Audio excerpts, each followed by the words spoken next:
¿quiénes van a ser los pastores de sus bisnietos? ¿Saben? Tal vez nunca lo habíamos pensado. Pero ¿saben? Estoy convencido de que eso podemos empezar a trabajarlo hoy. Muchas veces hemos creído que la formación de pastores y líderes del Evangelio va a aparecer mágicamente. Pero cuando miramos las cartas pastorales de Timoteo, a Tito, vemos que hay una intencionalidad en traspasar el Evangelio a las generaciones que vienen. Entonces a mí me preocupa mucho que como iglesia a veces estamos tan cómodos con una iglesia que funciona, que tenemos un buen sermón cada domingo, pero no estamos pensando en cómo traspasamos el Evangelio y la capacitación pastoral y de liderazgo a la siguiente generación. Entonces estoy pensando en eso. Con Nancy, nosotros hace unos años atrás hicimos toda una declaración de visión y misión para nuestro matrimonio, para nuestra familia. ¿A qué queremos dedicarnos? Y el Salmo 71, versículo 18, ha golpeado nuestros corazones, que dice: Señor, ayúdanos a peinar canas para anunciar tus proezas a esta generación y a los que no han nacido. Y ese es un desafío personal y vibro por eso. De hecho, yo no me involucro en nada que no tenga que ver con la transmisión del Evangelio a las siguientes generaciones. Están en mi corazón. Veía a Mateo ahora y mi corazón vibraba pensando en lo que quiero compartirles hoy como sermón. Entonces, quiero que esa sea nuestra conversación de esta mañana y que podamos, ustedes y yo al mismo tiempo, ser desafiados por esta verdad.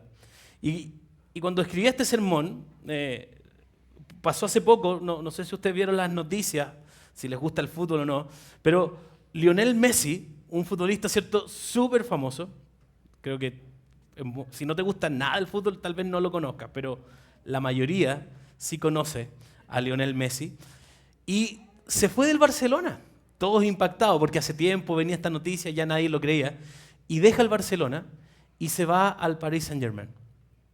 Y nadie puede negar que el club de fútbol Barcelona ha sido exitoso, y justamente esta salida de Messi marca un ciclo, un cierre de un ciclo de éxitos del Barcelona, ¿cierto? ¿Y cuál crees tú que es la estrategia de éxito de este equipo de fútbol Barcelona? Y la respuesta se puede dar en una sola palabra: discipulado. Lo que ha hecho el Barcelona es discipular. Según Pablo Cardona, profesor de liderazgo, no tiene nada que ver con el pastor Diego, ¿cierto? Profesor de liderazgo de la Escuela de Negocios de la Universidad de Navarra, de hecho, él dijo que el éxito del club ha sido el tipo de trabajo que reciben los niños cuando llegan a la Masía, que es la escuela de fútbol. Y él dice que la Masía consiguió con éxito que el rendimiento deportivo y la formación personal fuesen un binomio indisociable en la vida de sus residentes.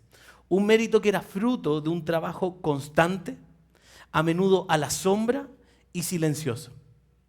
Así define el trabajo que hizo la Masía. Y en ella no solo se potencian las habilidades deportivas de los jóvenes jugadores, sino que el director Charles Folguera explica el sentido de la formación integral que ellos tenían. Y él dice esto: no somos entrenadores, somos maestros, pedagogos, psicólogos. Nuestro reto es hacer compatible en la vida de estos jóvenes la formación personal con la disciplina deportiva. Tutelamos su formación, seguimos su evolución en la escuela, le damos consejos para afrontar su futuro y velamos por su seguridad y su autoestima. Bueno, nadie puede negar que ese trabajo constante, a menudo en la sombra y silencioso, ha dado inmensos frutos, al menos para los estándares de este mundo, ¿cierto? El club de fútbol Barcelona ha sido exitoso. Bueno, y esto es un gran desafío para nosotros como iglesia. El apóstol Pablo dice que el ejercicio físico es provechoso. La piedad es útil para todo, ya que incluye una promesa no solo para la vida presente, sino que para la eternidad. Y si estas personas están gastando millones de dólares en discipular personas para que hagan algo que trae cierto provecho, ¿cuánto más esfuerzo mental, financiero y de todo tipo debiéramos hacer nosotros que estamos involucrados en una empresa que tiene un provecho eterno? ¿Cuánto más nosotros? Entonces, las cartas pastorales siempre han sido entendidas como epístolas usadas para motivar a los pastores a ser buenos pastores, pero en esta ocasión me gustaría que viéramos en ellas un énfasis diferente. Pablo las escribió para que estos pastores, para que los pastores, en este caso Timoteo y Tito, a los cuales Pablo les escribe, ellos aprendieran a ser buenos discipuladores, entrenadores. Y hay pasajes muy famosos que afirman esto, y es donde yo me quiero basar para el sermón de hoy, que es 2 de Timoteo, capítulo 2, versículo 2, que dice: lo que me has oído decir en presencia de muchos testigos, encomiéndalo a creyentes dignos de confianza, que a su vez estén capacitados para enseñar a otros. Y Tito, capítulo 1, versículo 5, dice: te dejé en Creta para que pusieras en orden lo que quedaba por hacer, y en cada pueblo nombraras ancianos de la iglesia, de acuerdo a las instrucciones que te di. Tanto Tito como Timoteo estaban llamados a capacitar y nombrar personas para encomendarles labores tan santas como el hacerse cargo de la iglesia de Dios viviente, que es columna y baluarte y fundamento de la verdad. Por esta razón, estas cartas, antes que ser predicadas en una conferencia para pastores, debieran ser predicadas en conferencias para maestros de escuela dominical, para pastores que van a entrenar a otros, para líderes y discipuladores que van a enseñar a generaciones venideras y que han entendido el anhelo de entrenar y discipular a otros en las labores del ministerio, del liderazgo, del servicio ministerial en la iglesia. Y lo que quiero que percibamos es que cuando Pablo escribía estas cartas, tenía una visión a largo plazo. Para llevarla a cabo era necesario que tanto Timoteo como Tito comprendieran esa visión a largo plazo. ¿Pero por qué a largo plazo? Porque la visión de Pablo al menos consideraba 4 generaciones. Cuando leímos recién 2 de Timoteo capítulo 2, versículo 2, Pablo le dice que a Timoteo que forme a personas, hombres confiables, que a su vez estos formen a otros. Por ende, Pablo, primera generación, padre. Segunda generación, Timoteo, hijo. Tercera generación, personas confiables, los nietos. Y cuarta generación, otros, que son los bisnietos. Pablo estaba pensando a largo plazo cómo formar pastores para sus bisnietos. Y por eso este sermón está buscando responder esta pregunta. ¿Quiénes van a ser los pastores de tus bisnietos? ¿Quiénes van a enseñar el evangelio a tus bisnietos? ¿De verdad que tú vas a confiar a la suerte, a que los planetas se alineen y ojalá tu bisnieto tenga un buen pastor? ¿O empezamos a trabajar hoy? Y eso quiero desafiarte. Y fue por esta visión a largo plazo, en el poder del Espíritu Santo, que el evangelio logró mantenerse sano durante las generaciones que siguieron después de la muerte del apóstol Pablo, porque pudieron traspasar el evangelio a las generaciones siguientes. Entonces quiero que pensemos en 3 cosas el día de hoy. ¿Qué veo en estas cartas pastorales? Y 3 cosas veo. Y quiero desafiarte a esto. Anhela las pasiones de Pablo. Imita el ministerio de Timoteo y busca discipular. Todos ustedes son parte de esto.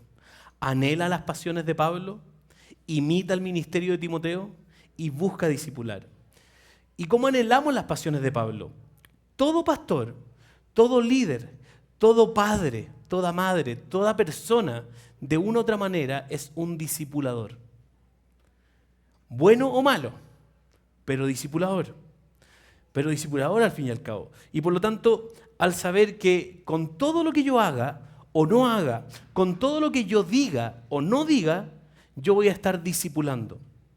Entonces tu anhelo debiera ser buscar ser alguien que desea traspasar lo mejor a los que nos rodean en el ministerio pastoral, en el liderazgo, en el discipulado, en la crianza. Por eso el ejemplo de Pablo es digno de imitar. Y una de sus primeras pasiones, o de las primeras pasiones que veo en estas cartas pastorales, era su pasión por Dios. Siempre a mí me ha impresionado la manera en que Pablo tiene para enseñar. En medio de sus enseñanzas, en sus cartas, él intercala cosas como esta. Mira, está escribiendo y de repente el apóstol Pablo escribe cosas como, por tanto, esto está en 1 Timoteo 1:17, por tanto, al Rey eterno, inmortal, invisible, al único Dios, sea honor y gloria por los siglos de los siglos. Mira, 1 Timoteo 6, del 15 al 16. al único y bendito soberano, Rey de reyes, Señor de señores, al único inmortal que vive en la luz inaccesible, a quien nadie ha visto ni puede ver, a Él sea el honor y el poder eternamente. Amén. Mira, 2 Timoteo 4:18, el Señor me librará de todo mal y me preservará para su reino celestial. A Él sea la gloria por los siglos de los siglos. Si tú miras estas frases, podrían ser muy buenas frases para terminar una carta pastoral, ¿cierto? Terminar alabando a Dios. Pero lo sorprendente es que están intercaladas en medio de sus escritos. No son frases que están al final, sino que en medio de sus escritos están estas frases. Son explosiones de alabanza a medida que Pablo va pensando, va reflexionando en las profundas verdades de Dios. ¿Qué fue lo que lo motivó a esta explosión de alabanza?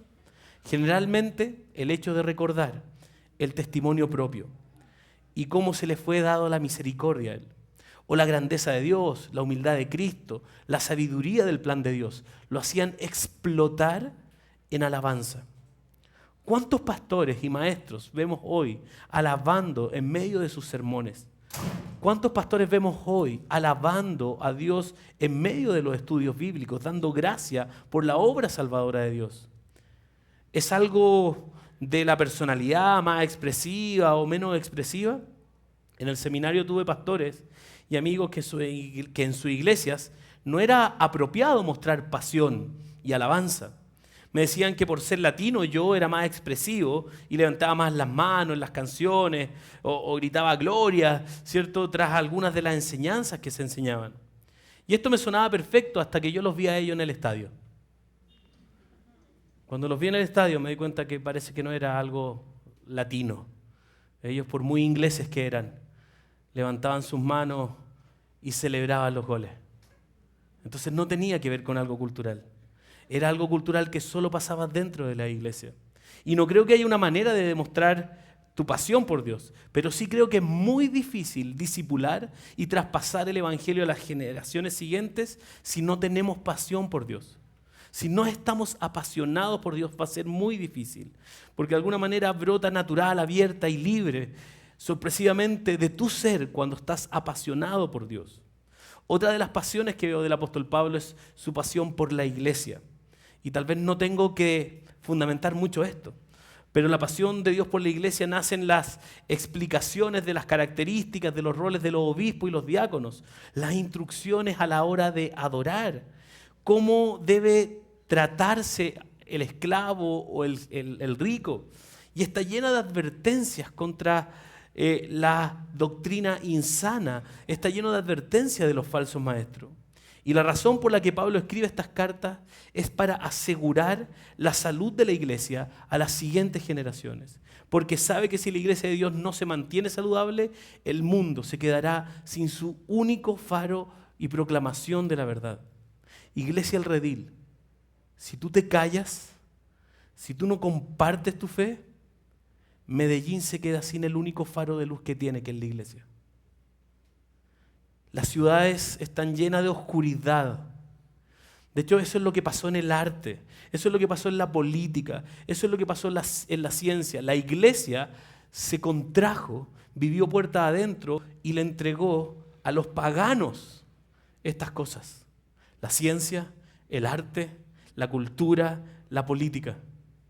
Y yo no estoy promoviendo esto de tomarnos los puestos de autoridad para transformar la nación. No, la iglesia de Jesucristo jamás ha necesitado los puestos de poder para generar transformación. Pero si la abandonamos a ellos, seremos gobernados, liderados e influenciados por paganos. Y es por eso que tú debes ser ese único faro de luz donde te toque vivir tu vocación. Si es desde la zapatería o un escaño ahí en el Senado o en la política. Debes vivir como cristiano, como luz de esto. Y por eso Pablo está cuidando y llamando a la iglesia para que la iglesia viva como la iglesia de Cristo debe ser. Y ahí vemos su pasión por esto. También tenía una pasión por el evangelio. Una de las cosas más sorprendentes de Pablo fue el hecho de saber que la vida cristiana y todo lo que hacemos debe fluir desde el evangelio. Cualquier otra cosa va a ser caer en legalismo. Por tanto, nosotros debemos tratar de enraizar cada una de nuestras enseñanzas en lo que Cristo hizo por nosotros. Tenemos múltiples ejemplos en las cartas pastorales. Él sabe que es la gracia la que enseñará a los hombres a ser santos, no las motivaciones legalistas. Mira lo que dice Tito capítulo 2, versículo 11. Dice, en verdad, Dios ha manifestado a toda la humanidad su gracia, la cual trae salvación. Pero no solo salvación, mira lo que dice. Esta misma gracia que trae salvación, dice Tito, capítulo 2, versículo 11, dice, nos enseña a rechazar la impiedad y las pasiones mundanas. O sea, la gracia no solo te salva, te enseña a vivir una vida en santidad, transformada, renovada. Muchas veces nosotros enseñamos como si la salvación fuera por gracia, pero la santidad por obras.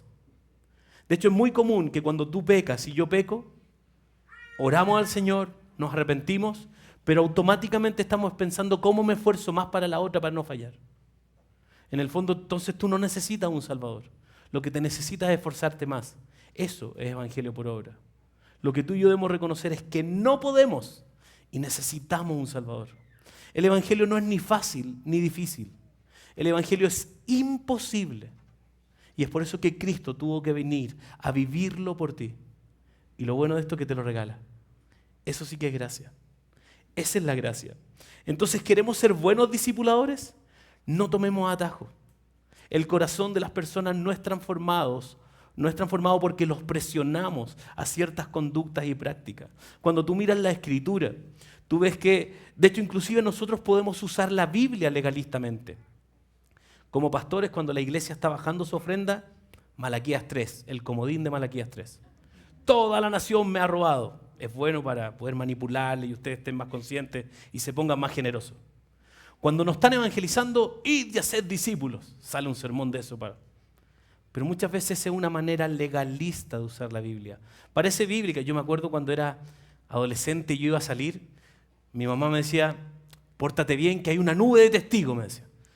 Claro, lo único que provocaba no cambiaba mi corazón, solo me cuidaba más de que me vieran. Hacía todo más oculto, pero no cambiaba mi corazón.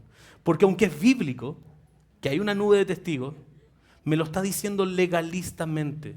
Y el legalismo jamás ha tenido poder de transformar el corazón. De hecho, cuando Pablo quiere reprender a esposos que no estaban siendo buenos esposos en la iglesia de Éfeso, no les dice, maridos sean maridos de una sola mujer, aunque eso es bíblico, pero no dice eso. Les dice, miren cómo Cristo amó su iglesia. Wow. Cuando la iglesia en Corintio no estaba siendo generosa, no le dijo, traigan los diezmos al alfolí, por muy bíblico que eso es. Les dijo, miren la generosidad de Cristo. Solo el evangelio va a transformar tu corazón. Pero muchas veces en esta formación de otros tomamos atajo. Tengo una hija de 22 años, hace poco fue adolescente. Cuando le quitaba el celular, todo funcionaba. Una semana sin celular. Hacía su cama, ayudaba a lavar los platos, estaba atenta. Sí, papito, diga, amorosa, impresionantemente amorosa. Pero no transformaba su corazón. Porque el conductismo, y eso es muy peligroso, porque muchas veces como iglesia hemos escuchado más a Skinner, Pavlov, conductista, refuerzo positivo, refuerzo negativo para criar a nuestro hijo, pero el refuerzo positivo y el refuerzo negativo no tienen el poder transformador que solo tiene el evangelio. Pero a veces tomamos atajos, porque quitarle el celular una semana a mi hija hacía tener una buena hija, pero solo de conducta. Y eso no es transformación. Necesitamos criar, dirigir, discipular solo del evangelio. El que no viene al ensayo de la banda no toca el domingo. Estoy de acuerdo con eso, está muy bien. Pero no va a transformar el corazón de los músicos que no quieren ensayar. Solo el evangelio puede transformar. ¿Cómo enseñamos a un impuntual? Ya, pues llega la hora. Legalismo no va a transformar su corazón. ¿Es problema de agenda? No, no es problema de agenda. Es problema del corazón. Ese impuntual lo que le pasa es que no le interesa el tiempo de los demás. Es un egoísta que solo se ama a sí mismo. Necesita el evangelio. La agenda no va a cambiar su corazón. Por ende, muchas veces tomamos estos atajos para generar cambios conductuales, pero no vamos a poder traspasar el Evangelio a las siguientes generaciones, porque solo el corazón renovado y transformado por las verdades del Evangelio, y solo por las verdades del Evangelio, es el que produce fruto abundante y permanente. Pero este primer consejo para un discipulador de anhelar las pasiones de Pablo, la pasión por Dios, por la iglesia y por el Evangelio, y hasta acá hemos visto el carácter del apóstol Pablo y es digno de imitar, pero no tenemos muchas ideas prácticas de cómo llevamos esta labor de entrenamiento, de discipulado a la siguiente generación. Y es por eso que lo segundo que quiero mencionarte es imita el ministerio de Timoteo. ¿Tú te has preguntado qué modelo quieres tener de liderazgo, de padre? Porque todos los que vamos a tener, de hecho, inclusive si tú no eres padre, de una otra manera tú eres líder y pastoreador de tu propio corazón. Entonces debes pensar cuál será el modelo que voy a seguir para poder guiar a otros e inclusive en mi propio corazón. Timoteo y Tito están ellos representando un modelo pastoral que era de entrenador discipulador. Porque ambos tienen personas, ¿cierto?, que ellos pastorean. Pero Pablo les encarga que formen a otros para que cumplan esa labor también. Entonces no solo eran pastoreadores, discipuladores, sino que también entrenadores de otros para formar a la siguiente generación. Y la primera tarea que Pablo le encarga a Timoteo y a Tito es cuida tu doctrina. Y este llamado es reiterado en las cartas, ¿cierto? Es común, cuidado de las falsas enseñanzas, mira la sana doctrina, y se repite una y otra vez. Y Pablo advierte que llegará el día cuando los pecadores no van a querer aceptar la sana doctrina. Y esto es claramente contrastado diciéndole, mira, hay muchos que no quieren aceptar la sana doctrina, no la van a recibir, pero tú, le dice, por el contrario, sé prudente en todas las circunstancias, soporta los sufrimientos, dedícate a la evangelización y cumple con los deberes de tu ministerio. El apóstol ya lo había exhortado a predicar la palabra y el contenido de su mensaje es que había sido enseñado desde su infancia, lo dice ahí en 2 Timoteo. Entonces, su ministerio era guardar las enseñanzas apostólicas, siendo un evangelista, incluso si eso significaba que él fuera perseguido y sufriera por causa de eso. Yo doy gracias a Dios porque se han levantado generaciones que están profundamente preocupadas de enseñar y aprender con fidelidad la palabra del Señor. Eso está pasando en Chile, con el pastor Diego lo conversábamos y algo que pasa también acá. Y eso me encanta porque eso va a dar muchos frutos. Pero también soy consciente de cómo muchas veces aquellos que somos celosos por la doctrina, tenemos la tentación a veces de ser arrogantes con lo que sabemos y muchas veces pecar de jactarnos en esta área doctrinal que somos tan prolijos. En mi experiencia eso ha generado reacciones antagónicas y mal testimonio tanto dentro como fuera de la iglesia. Pero doy gracias a Dios porque su palabra nos informa cómo tú y yo debemos guardar esta doctrina. Y la manera va a ser con el carácter y con la fuerza de Dios y con la guía del Espíritu Santo. Mira lo que dice 2 de Timoteo, capítulo 1, versículos 13 y 14. Dice, con fe y amor en Cristo Jesús, sigue el ejemplo de la sana doctrina que de mí aprendiste. Con el poder del Espíritu Santo que vive en nosotros, cuida la preciosa enseñanza que se te ha encomendado.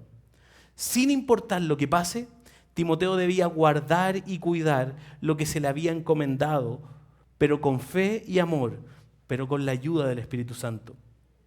Si nosotros logramos capturar esta manera en cómo debemos guardar la sana doctrina, yo estoy seguro que en vez de generar anticuerpos innecesarios, se generará más hambre y sed por la palabra de Dios, ya que la estaremos guardando con las fuerzas del Espíritu Santo y el carácter de Jesucristo y guiados con el poder del Espíritu Santo. La segunda tarea que Pablo le encomienda a Timoteo es cuida tu vida. Doctrina y vida son inseparables. Si tú tienes buena doctrina, pero no una buena práctica, lo más probable es que no has comprendido la doctrina. Quiero ponerte un ejemplo. Yo vivo en Viña del Mar, una ciudad costera, Chile, país de terremotos y tsunamis, ¿cierto? Estamos acostumbrados, el otro día tuvimos un temblor, bueno, nosotros le decimos como un temblor, algo simple, fue 6,2. En cualquier otra parte del mundo eso es muy fuerte. En Chile eran las 3 de la mañana, yo estaba acostado, sentí que se movió el departamento, piso 10, ¿cierto? Mi apartamento. Miré a mi esposa y, es un temblor. Los chilenos están muy inmunes a eso, ¿no? Estamos tan acostumbrados a que esté temblando y Pero piensa en esto, somos una ciudad costera y hay tsunami en Chile. Y si tú estuvieras a la orilla de la playa y pasan las autoridades con megáfono y parlante gritando ¡Tsunami! ¿Qué harías tú? Correr, ¿cierto? Para donde sea. Correr. Tal vez vas a correr hacia en dirección al mar, pero bueno, tú vas a correr. Es un instinto, un impulso natural. Y si tú te encuentras con personas en las esquinas de la ciudad, ¿qué les dices? Uy, ¿cómo supieron eso? Ya lo saben. Ustedes le gritarían, corran, ¿cierto? ¿Por qué? Porque entendieron el mensaje. Si ustedes como creyentes no están corriendo hacia los no creyentes para que corran por sus vidas con el Evangelio de Jesucristo, es muy probable que no estén entendiendo el mensaje. Tal vez no estamos entendiendo las implicancias que tiene que alguien no escuche el mensaje del Evangelio. Y es por eso que no estamos desesperados corriendo para que la gente salve sus vidas en Jesucristo. Es por eso que a lo mejor tal vez nuestras vidas no están teniendo fruto y transformación, porque a lo mejor no estamos entendiendo el Evangelio. Y lo estamos viviendo de una manera ligera. Claro, evangelizar es para los profesionales que pagamos en la iglesia, como el pastor Diego. No, es la misión de todo creyente. Todo creyente es un discípulo que debe hacer discípulo. Un creyente que no discipula, que no evangeliza, necesita ser evangelizado. Y necesitamos que la doctrina, que las verdades que hemos creído provoquen ese impacto en nuestros corazones que nos impulsan de manera natural a tener los frutos del Evangelio que deben tener. Por ende, vida y doctrina no pueden estar separados. De hecho, Pablo le dice a la iglesia de Tesalonicenses, no solo te he compartido la doctrina, sino que también la vida. Y es por eso que esta formación de cómo queremos entrenar a la siguiente generación tiene que ver que no solo le voy a enseñar a leerse un buen libro. Porque mira, piensa en esto, ¿qué es más natural? Si yo te estoy discipulando a ti y tú me preguntas, oye, yo no sé orar. Yo te digo, mira, aquí están estos buenos libros sobre la oración, léelos. O si te invito a orar conmigo y te muestro cómo lo estoy haciendo, ¿qué te parece más natural? Hacerlo juntos. Oye, ¿cómo puedo leer la Biblia? Mira que hay un buen libro de hermenéutica. Oye, leámosla juntos. ¿Qué te parece más natural? Eso es transmitir vida. Por eso el discipulado era de esta manera. No tan solo te comparto la doctrina, sino que te comparto la vida. Y de eso se trata el discipulado. Y es por eso que vemos tantas de estas características. Pero también el apóstol Pablo nos invita a que debemos buscar a quien discipular. Y una característica de quien queremos discipular es que debe ser enseñable en vez de rebelde. Y el contenido de la enseñanza que Timoteo debía entregar era claro y simple. Y esto es, las cosas que me oíste decir. Y vengan a Tito, donde vemos el mismo mandato, pero en otras palabras. Tú, en cambio, predica lo que va de acuerdo con la sana doctrina. Las palabras de Pablo eran esta sana doctrina. Y esto aún más importante cuando la oposición puede venir, no necesariamente por falsas, sino por otras enseñanzas. Porque aquellos hombres a los que Pablo se refiere no estaban enseñando cosas falsas, sino que cosas diferentes. Y por lo tanto, a veces son más difíciles de identificar y solo producen controversia y llevan a las personas al error. Y Tito debía ponerse a cargo de congregaciones para que fueran fieles a la palabra de Dios y no rebeldes de la palabra de Dios. El entrenador no debe enseñar algo nuevo, sino la antigua fe apostólica. Yo no debo ser creativo en qué enseñar. Debo enseñar este antiguo, pero precioso mensaje del Evangelio. Cuando tú buscas discipular, tu mejor herramienta será lo que Pablo denominó la sana doctrina. Pero la sana doctrina no es aprenderse doctrinas de memoria. La sana doctrina tiene que ver que hay verdades tan poderosas que transforman el corazón y te llevan a una vida y una práctica. Pero también Pablo le enseñó a Timoteo y Tito que es mejor santidad que popularidad. ¿Cuántos de ustedes han enfrentado la desilusión de ver cómo aquellas personas que nosotros pensamos que eran ideales para el trabajo ministerial demostraron que no estaban capacitadas para el desafío? Como director de esta fundación me he encontrado muchas veces con pastores que no quieren ser pastores, que están ahí obligados, y están obligados porque su única fuente de ingreso financiero es ser pastor. ¿Te gustaría tener un pastor que no está feliz siendo tu pastor, pero es su único ingreso? Yo no quiero. No quiero que mis bisnietos tengan esos pastores. No quiero que mis nietos ni mis hijos tengan esos pastores. Quiero pastores que vibren apasionados por Dios, por la iglesia, por el evangelio, por las personas, para guiarlas a Jesucristo y que no se cansen hasta ver a Cristo formados en ellos. La salud de la iglesia dependerá fundamentalmente de la calidad, de la fidelidad y de la enseñanza de sus ministros, de sus pastores. Y las epístolas pastorales nos dan mucho lineamiento en este sentido. De hecho, cuando tú agrupas los requisitos de los obispos, de los pastores, los diáconos, dice que en relación a la familia, ellos deben ser tanto fieles a su esposa y capaces de disciplinar a sus hijos. En relación a sus relaciones personales, hospitalarios y gentiles. En relación con los no creyentes, muy valorados por ellos. Y en relación a la fe, firmes en mantener su verdad y dotados para enseñarla. Eso es lo que Dios espera de quienes lideramos la iglesia. Y es por eso que anhela las pasiones de Pablo, por el evangelio, por Dios y por la iglesia. Imita el ministerio de Timoteo, cuida tu doctrina y tu vida. Busca discipular a personas enseñables y es mejor la santidad que la popularidad. Uno de los máximos impedimentos para el discipulado intencionado de las personas hacia el ministerio es muchas veces la falta de tiempo de los pastores. Nos falta tiempo porque estamos trabajando a veces solo para esos momentos visibles, sermones y enseñanza. Y esta mañana hemos visto que la única manera de proveer pastores a nuestros bisnietos será solo si nos hacemos el tiempo de estar con las personas de una manera íntima. El mundo ya entendió la estrategia. De hecho, el Barcelona ha visto el fruto de un trabajo constante, a menudo a la sombra y silencioso, que para ellos significa millones de dólares.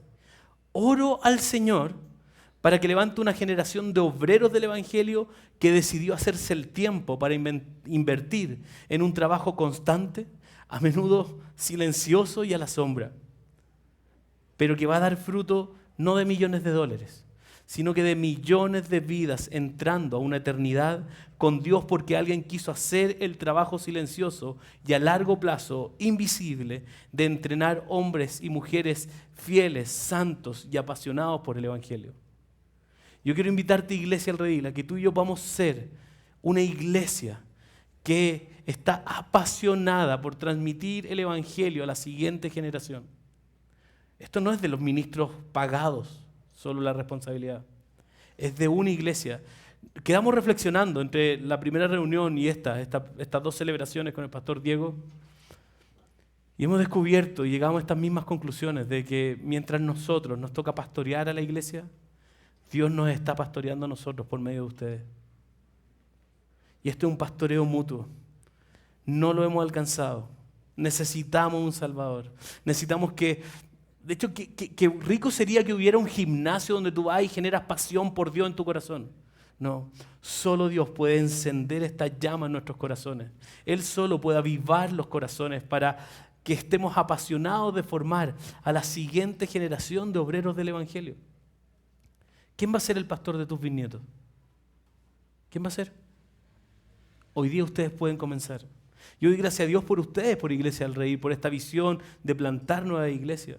Insisto en el punto, ustedes son un faro de luz, de verdad, para Ciudad de Medellín.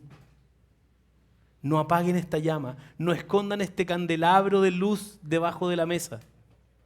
No, formemos a la siguiente generación por medio del discipulado, por medio de relaciones profundas, transmitiendo la vida. Oren por sus pastores. Amen a sus pastores. ¿Saben qué? Ellos les van a fallar. Son hombres, se van a equivocar. Pero necesitan que ustedes les ayuden a ver eso.